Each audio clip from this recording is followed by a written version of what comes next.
Sehingga orang yang melaksanakan kunut subuh adalah baik, orang yang tidak melaksanakan kunut subuh juga baik.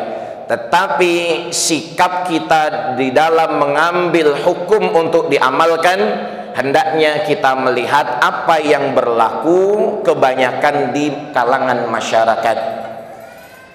Ketika kita mau mengamalkan satu sunnah, jika sunnah tersebut bertentangan dengan banyak amalan yang sudah berlaku di masyarakat, maka kaidah menjelaskan al-khuruju minal khilaf mustahabun.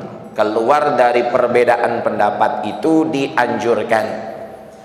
Kalaulah dalil yang menjelaskan kunut subuh itu kuat dan dalil yang menjelaskan tidak kunut subuh itu juga ada, maka apa salahnya kita mengambil satu sunnah dari Nabi SAW yang ada dasarnya dan kita melaksanakan kunut subuh. Maka kalau kita mau melihat pengamalan sunnah yang cukup sempurna, kita bisa lihat di negara Brunei, Yaman, dan Malaysia yang khususnya saya setiap bulan mengisi kajian di sana. Dari ujung kanan sampai ujung kiri Malaysia semua masjid berkunut subuh. Maka kalaulah amalan ini bukan amalan yang kuat, niscaya para ulama telah meninggalkannya dari dahulu. Kemudian sikap makmum. Sikap makmum terkait kunut subuh. Imam Ahmad bin Hanbal pernah ditanya, wahai Syekh, apabila imam kami melaksanakan kunut subuh, apa yang harus kami lakukan? Imam Ahmad ini memberikan fatwanya kepada orang-orang yang mengikuti mazhab Hambali. Dan kita ketahui bahwa mazhab Hambali tidak disunnahkan kunut subuh. Lantas apa jawaban Imam Ahmad?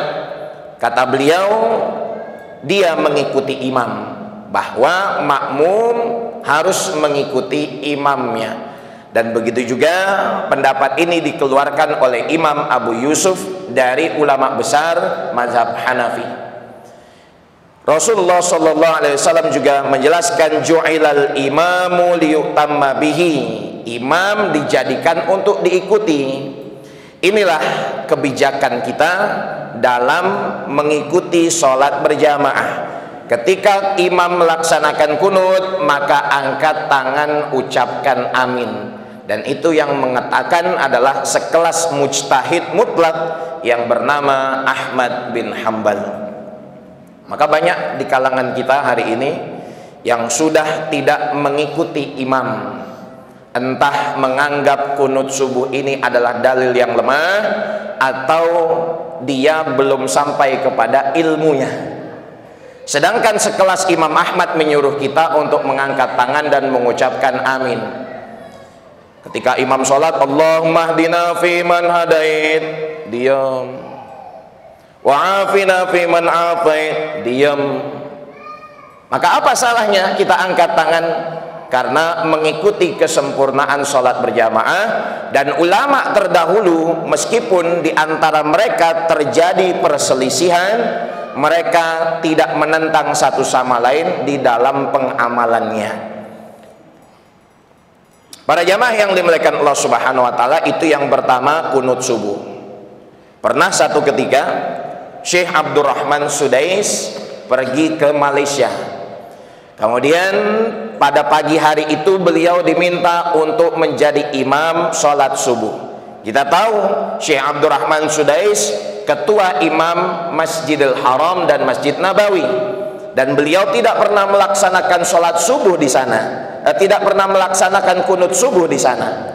Kita yang haji dan umrah ketika sholat subuh diimami beliau pun, maka beliau tidak pernah melaksanakan kunut subuh.